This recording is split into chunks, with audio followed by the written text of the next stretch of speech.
Sitting here coming live from El Rancho Boxing, man. Here with the host, Mr.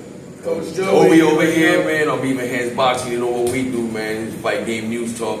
Just here to chop it up, man. Man, we're gonna sit there and talk, man. I think we should just start with Caleb Plant, man. Again, we discussed this earlier, you know, and I said he got beat up. I mean, he got beat. He got beat. It just wasn't Caleb Plant. I don't know. You know, it's hard to tell because the guy don't. You know, they don't come out with excuses, but you could just tell he wasn't putting punches together. He wasn't doing his normal, you know, putting stuff together, stepping around. He wasn't slick on defense. He usually gauges, but he shoots a nice jab off the gauge. And he was just gauging one punch in the hand. I don't know, man. I seen somebody. He ain't look right. I seen someone write on one of my posts and shit saying that he looked out of shape. Did he look out of shape to you? Yeah, I mean, yeah, because he looked tired before the 6. He looked a little winded. Like, I think there was a time when the judge had separated him and he took a big breath. He was like, I'm like, you know what I'm saying? So, I mean, listen, you give it up to Resendiz. He took advantage of the opportunity, took advantage of the moment, did what he was supposed to do. You think Caleb overlooked? Yeah, most definitely, for sure. I think he was looking already into the next fight with Charlo, trying to get that fight. And it happens, man. It happens to the best of them. I think if you look at Caleb's last fight and you look at right now, it wasn't even close. Like, just, you know, even though Caleb got caught and dropped in the McCumbee fight, but Caleb still looked slicker. He put his punches together. It was 3-punch combinations.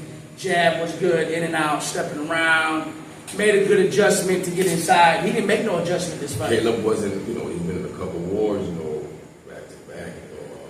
You think he's regressing? Nah, I would say that if he's fought horrible a couple times. But remember, the McCumbee fight, he fought beautiful inside. That inside work was no different than that inside work he did against McCumbee. He didn't even do none of that against this kid. And that kid was not bigger than McCumbee. No. You know what I'm saying? He came up, he but came up in weight. But that's what I'm saying. Like, when you watched him in the inside, he just stayed on the shoulder roll side and didn't even square up to rip shots. Like, it just wasn't what we're used to seeing. You know what I'm saying? So what's next for Caleb? I like anything, man. Listen, you know, I think too much people put an emphasis on when a fighter goes through a bad night, they have a bad night. Listen, that's part of the game. You know what I mean? It's not like us when we're sick, when we're not feeling good. We just go home, we go to sleep, we call off for work. These guys still got to go fight. And whether it was his night or not, man, you take it for what it is, and you go back to fucking work. That's all you're gonna do. He's the type of fighter that he'll go back to work. They'll get it right. Whatever it is that happened, whatever slump he is, whether he took the guy lightly or not, he learned something, right? You know what I'm saying? So I think if they do a rematch, he'll get his lick back. It doesn't matter for me whether him and Charlo fight now or fight after the rematch. I think us as boxing fans got to get over this losing shit. You lose, so what, man? Go make the fight happen. I totally agree. I totally agree. You know what I mean? Everybody still would watch the Charlo I totally agree. You know, everybody makes too much into all this losing stuff, which gets into my next, you know. I don't remember where I seen it, but there was like PBC actually makes the most competitive fights out of all of the guys. And you know what? If you go back and look at the cards, but the matchup has been less than, you know, there's not 2 names. Yeah. You know what I'm saying? And everybody's like, oh, why the fuck's he fighting them? And then be the fight they come up. And I think, you know what I'm saying? And I think when you looked at these last couple fights with the big names, they don't deliver, right? Because Styles make fights. Well, I do think, I forgot who I was listening to say it, but I do think the problem is Haney was ready looking to the next fight, so he just did the bare minimum. Yeah, but listen, right? We can't use it. We can't use it as a crutch. You want to know why? Because listen, if you go back all the way to the Terrence Crawford when they fought out there in Los Angeles. The Turkey fight that was last year, second. From Mazadov? Yeah. But the card, the way the card was built with all the fighters, there was only one good fighter in the whole card. And you know, if you look at all these cards, you know, with all these big names on it, they haven't They haven't showed up like they should be. Right. Like everybody, this, the fights is being made now. People are starting to realize. But that's because of the money. These guys are getting paid too good right away. So like and then not even that, they're working these deals behind the deal. So it's like, okay, me and Chino fight, but then I got lined up and ready to fight this guy that I want to fight. So now it's like, yo, I'm getting 10 million to fight you, but then if I just go win, I don't want to mess that bag up because that's going to be 20 million. So it's like people are already making these deals happen before they got to go really fight and earn it. You know what I'm saying? So it's like, look, stop making these backdoor fights. Fight the fight you're supposed to fight. Stop giving them all this crazy amount of numbers and make these guys have to go earn them fights. You know what I'm saying? That's probably where it's at. But I mean, look, what do we got? Just the rest of this year, the Turkish is jumping into his league, so we're not going to probably see. Well, I remember I seen that. I remember we said they talked that TKO was going to do the Crawford Canelo fight. They're not in no more. Yeah, they're not doing it no more. I saw that. Is there friction over there? I don't know, man. You got two guys with money that want to eat too much ego. Two guys that want to probably end up doing what they want to do. What about Taylor? Taylor got fired. Taylor, why? Listen, why is it so hard for Taylor to get that big money fight? Because he's his own worst enemy. His own worst enemy. You know what I'm saying? You're out here just you out there talking reckless about the guy that's trying to get you fights. And then you come back, notice he came back and apologized after he did what he did. But it's like, that's the shit we're talking about. Like, these fighters act like a bunch of little girls. Like, it's business, man. You don't got to get on the gram and talk shit. Go talk to the man on the phone, you feel me? Or have a meeting. Same thing with Shakur. Remember, Shakur went out there and made this big-ass thing on the Instagram. They came back and apologized. My bad. I haven't heard Shakur online in a few weeks. Well, now he's training, but before, when the fight was taking place, Turkish lied to me, I didn't get what I want, blah, blah, blah, blah, blah. And then a couple of days later, my bad, I jumped the gun, I got in my feelings. You know what about Jaime Munguia, man? Man, that whole camp, man, listen, people talk, people, the internet is crazy, but they've got a point, the internet has a point, because it's been almost everyone, their whole roster. It's not a good look, man. And it's sad because the testosterone had nothing to do with the skills he was doing. He made better adjustments. He kept that hand up. He stayed disciplined, landed good shots. He was in and out, worked the jab. It was a good fight. You know what I mean? But here you go, trying to put something in there, trying to take it to that extreme of not getting caught. You know what I mean? And now got caught. But now what's this? What's that? His third or fourth fighter, or no, his third or fourth fighter? Fourth, fifth. Listen, man, the 10 people call it a duck. No, listen. It's gonna be a duck. Listen, right, we're 6 months into the year. We're in June already, man. 2 years flew by. We're 6 months into the year, right? What's been your fight of the year so far? Fight of the year? So far. Me, I'm going with Pitbull and what was that when he fought on? Yeah. They fought on what do you call it, card? Arrows and shit. Yeah. They got two's coming up. Yeah, right. They're gonna be fighting on the card. Yeah. But I say that's my fight of the year so far. That fight was bangers. What are the fights we had? Well, we had we got so many boxes. No, we had Usyk. Not Usyk. We had Bivol.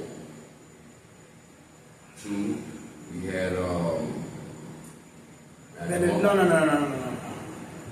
Well, Benavidez and Morale, that was a good fight. Even though Benavidez won everything, it still was a good fight because you saw what Morale's capable of becoming.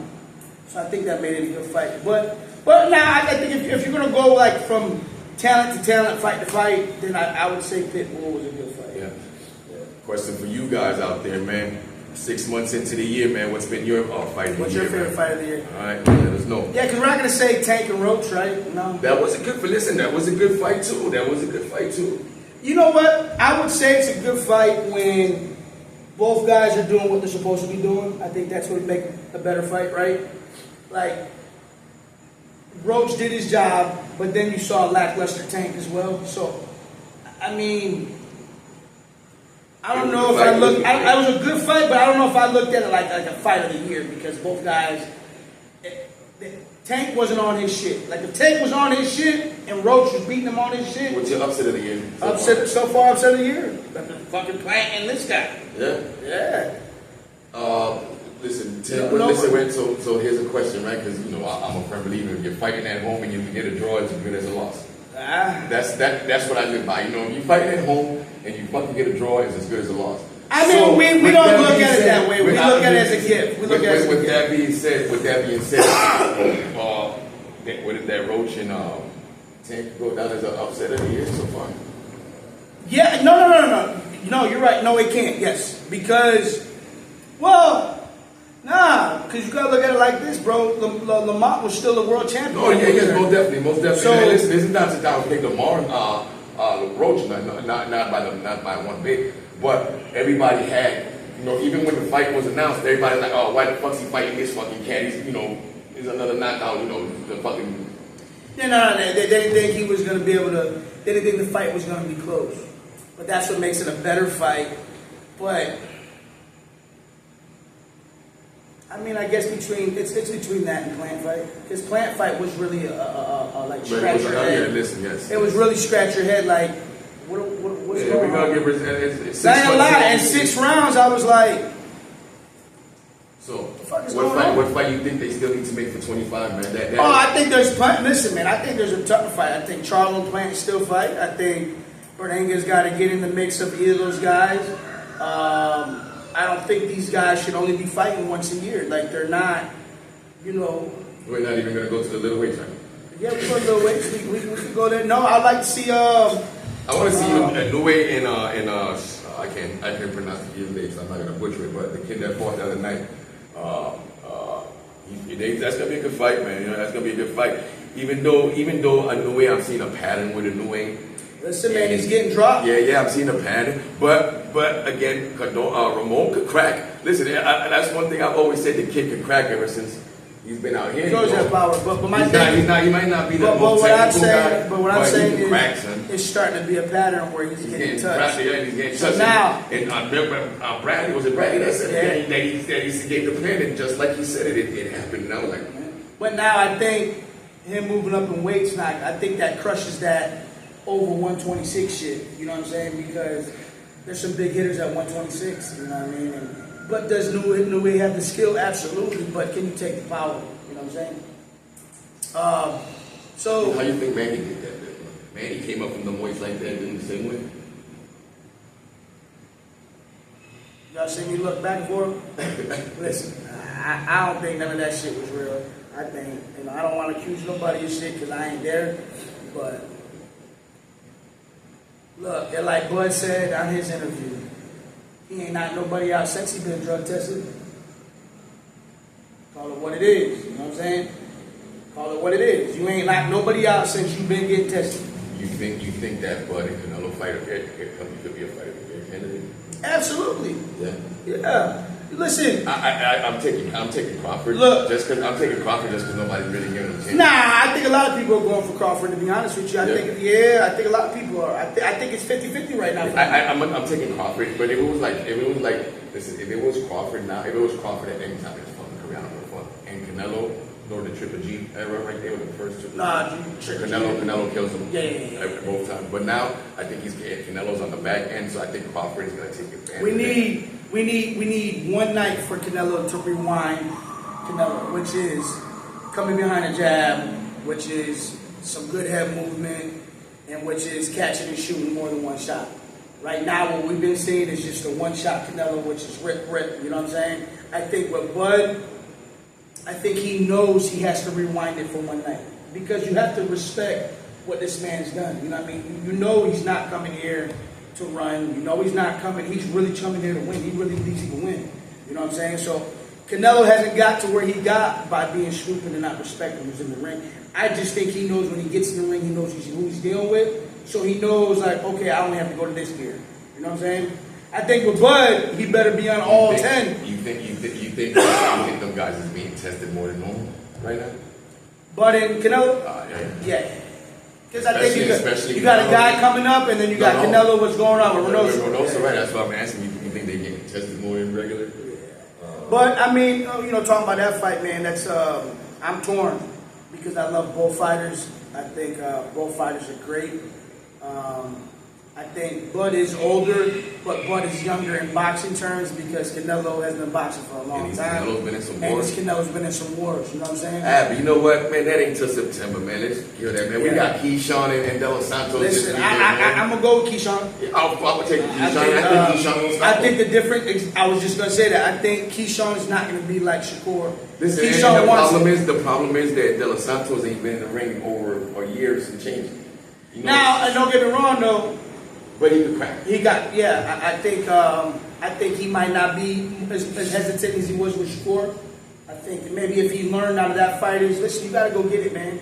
If you got power, make that guy feel it. Well, you can't be running around and but you know what I heard Brett Man say? You know what I heard Brett Man say the other day? And this goes for all fighters. You can't land a good punch if you don't throw it. He kept yelling in the corner. You can't land a good punch if you can't throw it. So, DeSantos, you got power, but nobody can feel that shit if you don't throw it. Throw it. Put that shit, let them feel it. You know what I'm saying? Maybe this might be a good fight for Keyshawn that he going in there with a guy that's a mover, but a guy that got power. So I think up to date, this might be, this is definitely his biggest test for sure. We got a show here in Orlando on Saturday on the 7th. We got Box Lab and Undisputed MVP. We got Tony Aguilar. Yeah. In a tough fight with I think it's interesting. I think Tony finally got a little break, man, because last year he was in that doghouse. He was going back. Man, I don't think he got enough credit for that either, man. You got to put this out too, because I don't think a lot of people gave him enough credit either for the gauntlet. He went with Alex Corey, and listen, there's guys out here. They took a little fight out there in Tennessee. He finally got it. Yeah, he was able to take 2 tune-up fights to get relaxed, not have to feel like, I'm going out there and it's it's nothing but respect for Tony. Yeah. Tony's a tough. So I like him. I'm gonna pick Tony in it. You know what I mean? Hopefully, his coach. It looked like from the stuff I've been seeing, it looked like they sharpening him up. I've seen him. You know what? I've seen online and stuff. I've seen him. He's been out in Orlando over there with. He's traveling for work for sure. Right, he's traveling. Yeah. He's not. Even before he was traveling, but he was traveling out the state. I think for him, I would like to see him just be who he is, which is you're a forward dog. And that's your gift. You're a dog. Enhance the gift that's given to you. Don't try to be somebody you're not. Be the dog that you are. Go forward. And this is the thing, like I explained to fighters. This is the thing. Sound, though. But this is what I'm saying when it comes to fighters knowing who they are. If you know you're in the booth and you're that type of dog and it's press and it's coming forward, then you got to work on the things which is defense, getting your head off the line, conditioning, but work on those things that enhance that dog. You know what I'm saying? The same thing with our fighter with Alex. We got to understand that you're where you're at in your career, and you got to stick to who you are and enhance those tools to help you be better than what you are. You know what I'm saying? Can't be a boxer if that's not your style. We sitting here in the gym earlier today, and somebody bring up a good future fight, and this is a fight that I'd like to see in 25, which would be Corey Marksman and Carmel Morton. Yeah. How you feel? I think you got a puncher and a boxer. I don't think Moulton has shown that he can box. To me, my opinion, watching him, everything's just hard. Everything's just one speed, and it's just trying to take the guy's head off. I think, with Corey's going to make you think. Corey's not going to give you the war. Corey's going to go in, Corey's going to go out. But does he got crack? Yeah, he got crack. Have we seen him take a good shot? Yeah, we've seen him take a good shot. But have we seen him have to box? When somebody makes you have to, move and play. I think that would be an intriguing fight. I really think that would be an intriguing fight, man. For sure. So now sticking to that card real quick. So, we talked about Tony going in. But now we have, we got a Travius. You got a Travius coming up, and I heard it's a tough fight. You got a guy that. That's the kid that beat Nico Ali. Yeah. So I think he's in a probably, I would have to say probably his toughest fight to date. Not just on paper, but actually, what's going to come into the ring. So I think that's going to be a very, very good fight to see, how the boys, how they come up with their game plan. Knowing Coach Nelson and them, they're over there working hard, and they probably put a couple game plans together, and you know, I think it's gonna be a good fight. You know, and then How that fight ends? if Octavius does what he's supposed to do and listens to what the game plan is and sticks to the game plan, I think Octavius can pull it off. Yeah. Because Octavius is long, he's got a good, very athletic, got some power on him. He's started to sit on his stuff lately. I think if he does what he's capable of doing and he listens to what's being said and sticks to the game plan they have, I think he will. Yeah. You know, and then we got somebody that a lot of the young folks don't know, which is Amos. And he just signed with Undisputed Promotions. Shout out to Anthony Albello over there. Listen. Undisputed Promotion, Round 12 Management. When I started coaching, that's when I heard of Amos when I came into the game. That was 2013, right? Yeah. And boy, had crack. Lefty. Kind of was like the Tank before Tank, right? Because he had power. And, you know, he was fighting on the big cards. You know, he fought Regis early. Then he fought another top prospect. Then he took some L's, you know what I'm saying? But he was out there doing his thing. And ended up leaving for a while, you know what I'm saying? But the good thing is, man, we've talked to him a couple times. I've been around him sparring. Our fighter Alex has sparred him a lot. And you can see the growth. And he talked to me about how much he feels growth in his head, where he wishes where he's at now is where he would have been when he was coming up. How old is Amos now? I want to say he's like 30-something, man. Oh, yeah? Yeah, he's got to be in the 35 or some shit like that. He's up. Yeah, he's up. He was out there at the time when MC and all them were coming up. But either way, you give a guy a redemption. I think you give a guy who's been through a lot, a guy that gets a second chance, that's a dangerous guy. You give him this opportunity one more time, I think you're going to see the best Amos for sure. Hey man, that's gonna be Saturday at the Carib Royale, man. You guys tune in. I believe it's gonna be on the Zone as an MVP card. We're in association with Boxnet Promotion and Undisputed Promotion. Then we have my guys in Pro Box TV, man. They got Justin Paldo. Texas. Out of Texas. Justin Paldo will be out there fighting, coming off that devastating knockout. That's where I'll be. I'll be in Texas, but. Listen, I like Justin, and I like Justin ever since I seen him. You know, Justin from out here, from Orlando, you know what I'm saying? So it's got to be different kind of love, you know what I'm saying? So, you know, I'm going to go out there and root for the guy. And, but the kid, Justin, you know, he's also on he's in a messed up place in his career too, man, because I believe a loss and it just sends him packing, you know? It sucks, man, that we go off losses like that. No, it's not that. You know, he's just getting older up there, you know, and, you know, he did have just a good win a few months back, you know, and but it's just boxing's unforgiving at times, man. You know? Boxing is unloving. It's. I got nothing but respect for the kid, you know, but I just feel, you know, you take a loss now, and it's you're too far along. Yeah, it's hard when you're out there. And you know what? And I'm not even gonna say that because even if you look at Ramon Cardona, you know, I think his stock rose.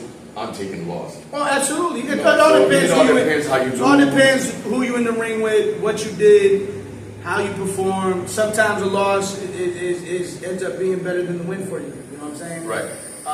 And I think that happens with a lot of people. Absolutely. You know what I mean? That's the give and curse for boxing. You go in and fight a fight you're not supposed to fight and end up, you know, performing well and it helps you out. Or you can go in there and look at Pitbull put up performance against Tank. Yeah, shot his career all over. Yeah. So, you know, it's what it's going to be. Yeah, man, it's a good card, man. Saturday night, man. You can catch that on Pro Box TV, man. What else we got, man? You know? Yeah, we ran through a little bit of everything, didn't we? We ran through. Joey, we got you, man. I seen you be taking on an amateur fighter now, and you're moving him along. I see. I heard you guys talking. He's gonna be on August 28th at the World of Havoc at the Carib. You guys are gonna put him in there. Yeah, he's a good kid, man. You know, Bam, and you know, I don't follow the amateur scene too much. You know what I'm saying? But I have heard of him. I never got to watch him fight as much. So he came to the gym, man, and I was impressed by his work ethic. You know what I'm saying? I think a lot of people don't give credit to what credit's due in this area. It's a wonderful family. Listen, but here's the thing. I watched the kid, you know, because I've been following man for a while, And I watch the kid, and the kid's always working, and to me, he works harder than a lot of these pro guys, man. You know? Listen, man, I was taken surprised by the work he puts in when he comes. Why do you think amateurs don't dedicate like cause this kid is dedicated, man. Listen, my biggest take from the kid was when he was like, I ain't got no time for that. Yeah, he just said, that like, listen, why? He said, I ain't got time for that shit. I know what I want. But see, that also helps a coach to coach. You know what I mean? When a kid's ready to follow a straight line and just listen and wants to be coached, like that's a good thing. You know what I mean? Sometimes you're fighting kids to get in the gym. Have you ran? What are you doing? You know, you're babysitting all the time. I ain't got to babysit him, bro. This is going on almost 3 weeks and almost a month now. Almost a month, and he texts me every morning. Hey, coach, I got my run in. Hey, coach, what I gotta need to do this? Hey, coach, what I need to do that? And listen, you as a coach, though, do you get? Is it amateur to pros? Well, I'm gonna be honest. For me, I love pros because I love what comes with it. You know what I'm saying? I think amateur, pros have the bad stuff too. I just feel like, that's kind of one of the questions I asked him was like, what's your goals? Are you trying to be top amateur in the world, or are you trying to become a pro? And his answer was, I want to become a pro. So for me, it made it easier. It made it easier because when you're becoming a pro, you're teaching. You're teaching the fundamentals of what you're supposed to be doing. You're thinking. You're learning how to understand and break somebody down and listening and communicating. I mean, I'm not saying amateur does it, but I'm just saying when amateur is more reaction, pros is more of setting things up and learning how to go in there with somebody else that's good, but take what they're good at and take it away. But listen, right? When you're teaching these amateurs, right? So if you're teaching these amateurs this pro style, right? How do you? And they go to these shows out here, and I think most of these fucking amateur judges are fucking cornballs. I don't give a fuck what you say, they couldn't fucking judge they fucking way out of a relationship. They give a fuck what nobody says. The majority of them, not all of them, because you got some good ones, but the majority of these motherfuckers, especially when I see them fucking judging a fight or something when we on fucking on social media, I'll be like, man, these fucking. What are they watching? Yes, I don't understand how these motherfuckers even got a fucking license to become. Well, I mean, let's be clear first. How do you? But listen, Mike. So it's volunteer work. So yeah, I understand that, but listen, right? So here's my. It's volunteer. So you can't get too mad. Right. But still, I think you gotta take. They need to stop betting these. You gotta take for what it is. You know what I'm saying? I think you got some guys that try and they are trying to get good, but then you got guys like everything. All right. So back to my question. What I was asking was right. So how do you get it into these kids' heads? They'd be like, you're going to do a show and you're trying to teach them a pro style, but amateur. Fighting an amateur. These judges do, again, the way they score, you fucking land fucking 4 punches in the fucking wrist, they score it. I think you have to, it's a mixture of both, right? Because my boy Ralphie, he loves amateur and he loves pro too, and he's good at both, you know what I'm saying? And shout out to Ralphie. Shout out to my boy Ralphie, man, that's my dog. I think it's like, what he says a lot too when he talks about it, it's training that pro style, but incorporating a little bit of the amateur, which is you might have to start faster. Right? So in other words, you still can come out with a jab, you still can come out being more calm, more poised, set stuff up, but you gotta, instead of taking, remember, if it's a 4-round fight, you got 1 round to give, right? So you can kind of take your time. Here, you gotta just start faster. You still come out as a pro side, but you just gotta you gotta come faster. Instead of round 1 downloading things, data. You gotta be active in round 1. You know what I mean? You gotta let that jab go a lot more, which is fine. You know what I'm saying? It's not a problem. I just think that the hard part is understanding that it's what you want to be and where you want to go. You got kids that want to be the top amateur in the world, and there's nothing wrong with that. They want to learn. We had Antonio Vargas in the interview, and what he said, he fought one way for how long? It's balls to the wall, and it's throw as much as we can throw and go, right? But then as you turn pro, that's not the same scenario, right? You got to make sure you're thinking before you just jump in and you throw 10 punches. Ain't no pro gonna let you come off with 10. You know what I'm saying? So I think it's a mixture of both, man. I think it's getting them to still What I mean pro-wise and pro-size is calming down. When you come out of the corner, it's setting stuff up. It's starting with your jab. You know what I mean? Don't just come in and look for the right hands, left hooks, you know what I'm saying, and go to war. I don't want to see, if you got feet, why are we sitting right here going to war? Step around the ring. That's why you have a ring. Step around, use your jab, reset. If you know the guy can't box on the outside, why are you sitting inside? It's these little things. Yeah, it's a little intangible, Little intangibles, but that's what separates pro from amateur. You know, so, listen, the kid's work ethic, it matches up there with a lot of pros I've trained. Goes hard, puts in fucking work. The kid, if I told him to come 7 days a week, he'd be in there 7 days a week. You know what I'm saying? And now for me, I can't speak on no other coaches, but for me, that makes you want to train and work, teach. Well, that's gonna be I was gonna ask that. Does that give you like a more? Oh man, does it motivate you more? It excites. You know, as a coach, and I know as a coach, and I, you know, because I know you. As a coach, I know you're still, every day you're learning something new. All the time. All the time. I know you listen to all these podcasts, I'm telling you these motherfucking bunch of quacks. All the time, man. Like I'm always watching other coaches and learning and reading and watching fights. I'm always watching boxing, so it's constantly learning. You know, sometimes even going back to Caleb Plant, which is funny, is because I was just working on gauging with him, right?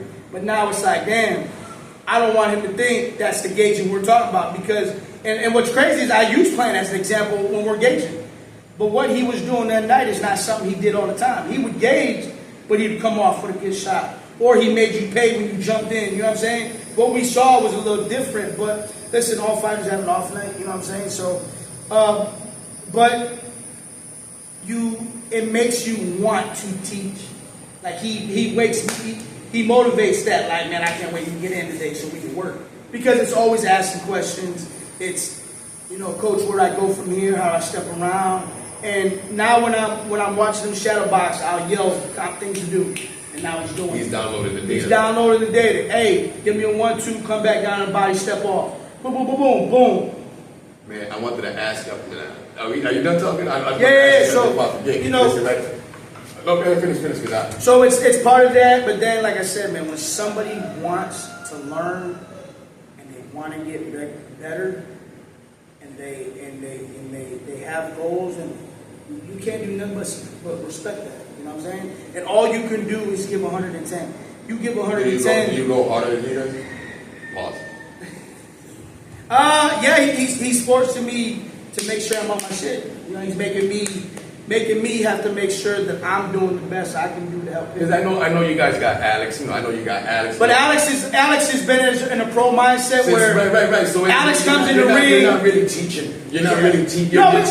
You're teaching, but you're not really. You're not. It's not. You're breaking it down from the beginning. Yeah. Alex is where it's such a. We've been with each other for so long. With Alex, we've been together so many long. Words are just. I say something, he goes. You know what I'm saying? Right. But it still is teaching. We're always teaching. Correct.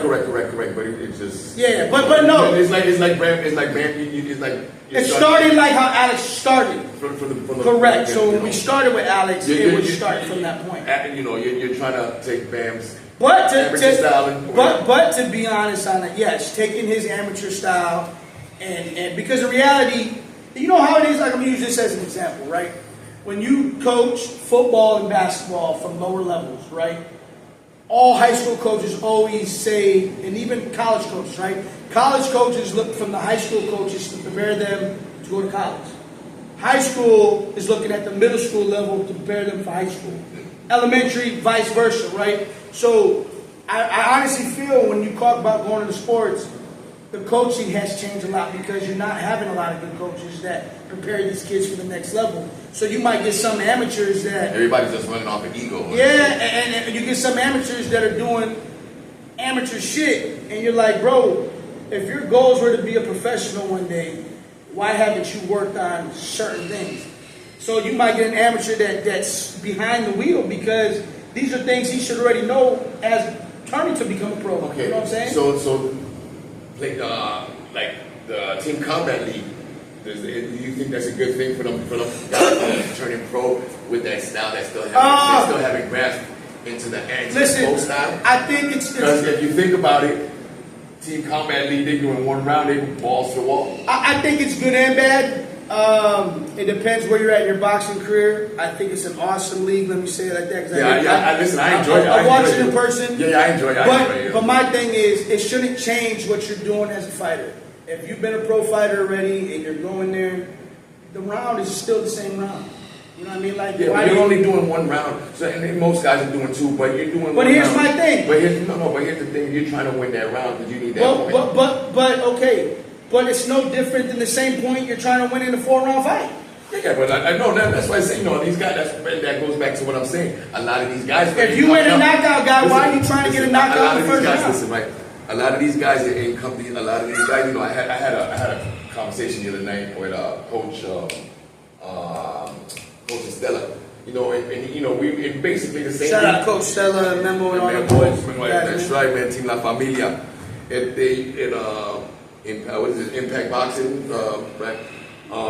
But like we were saying, a lot. I was like, how do you keep these guys? And like I tell mine, I tell my son, come out there, you just box your round, man, and win the fucking round. Do your job. Yeah, don't try to be something you're not.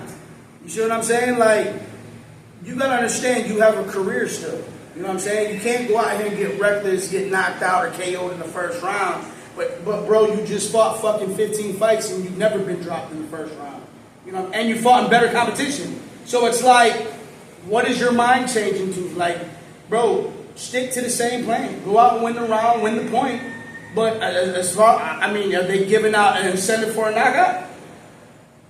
Are they giving out incentives? I don't know, right? I don't think they are. I don't know. So my thing is, if they ain't giving no incentive, what you out there trying to get knockout for in the first round? You know what I'm saying? Like, what you doing? Oh, to get 2 points? You gotta weigh it out, man. I don't think it's bad. I think it's a good press for fighters that are coming up. Help them get known, get them get pushed. But at the same time, you got to keep the main thing. If your job is to be that pro fighter that's fighting 4, 6, 8, 10, 12 rounds, you have to be careful what you're doing. When I see the TCL, I think it's good for them guys, them guys that are older on their way out the door, that they can't give it up. They can't put up the gloves. And that, I think that's a good thing for them. Probably good for TCL too, because it's probably gonna bring people in a while. Hey man, you guys see us scratching all the time, man. We in the damn barn up in there with no windows and El Rancho boxing. But we got love buzzing. But I think it's anything new's good. I think it's a cool lane. I think it's a team thing. I think it's cool. I'm just saying that fighters have to keep fighters the main thing. If you have a career outside of that, you got to be careful what you're doing in there because it could affect that. You know what I'm saying? So you got to be careful what you're doing. So you think it's good? They say you fight Saturday. About a month or two in, you think it's good to go in there and get a round or two with them TCL guys. Why not? As long as you're being responsible in what you're doing. You can't go out there and think. See, here's the thing. You go over here fighting on this card and you think you're the man, and then you hop over here and you still think you're the man. But you got to remember, that guy might be where you're at. So what is he trying to prove? He going against you, which is you're known and you've been on some TV cards. So this kid like, oh, let me go out there and shake and bake. I think when you see guys like Claudio and Rashidi Ellis and guys like that, I believe when them guys get in the ring with them guys, they try to prove a point. Even I see Mongoose, what the hell's his name? But you gotta be, when you're that top guy, you gotta make sure. Because they be coming in against these guys. They be going. But then you also see, you can see the flip side of it. I've seen those guys lose a round to somebody else, they're less experienced, right? Oh, I beat him in that round. My guy, listen, that's one round. These guys are fighting 8, 10, 12 round fights. That outcome of the one round I gave to you is not an outcome of you beating me in a real fight. You know what I'm saying? So there's a flip side to both sides. You know what I'm saying? I think it's cool if you can go in there, like I'll use my boy Angel Hernandez, right? I think it's awesome when you go in there against another elite fighter and you show them that you can be elite with that guy in that round. I think that's awesome, right? But at the same time, you also know 8, 10 to 12 rounds is a whole different game. No, right. But you can see talent by watching the talent. You know what I mean? When you see Angel do what he did with those other top big talents, it's no question you're like, hey, he got fucking talent. You know what I mean? Listen, not for nothing, but you know, there's a lot of talented kids in the like in them TCL Team Combat League, man. I like it. I think it's good for the sport. I think it's cool. You know, That's cool. I think it's cool. You know what I mean? Keeps you staying busy, keeps you active, you make some money. Everybody need to make money. So I mean, if you're getting paid, you get paid. You get paid. Around the country, you know, you're getting exposure to different places. But I know promoters are looking I at you. know a lot of people that are signed, they don't like it. You know, people that are signed, they don't want the guys on in case something happens. Right. Because I mean, it is true. Because you know, if you're trying to go work to a plan and you want to fight on this, and then you go over here, you get hurt, you get cut, now it fucks up that plan.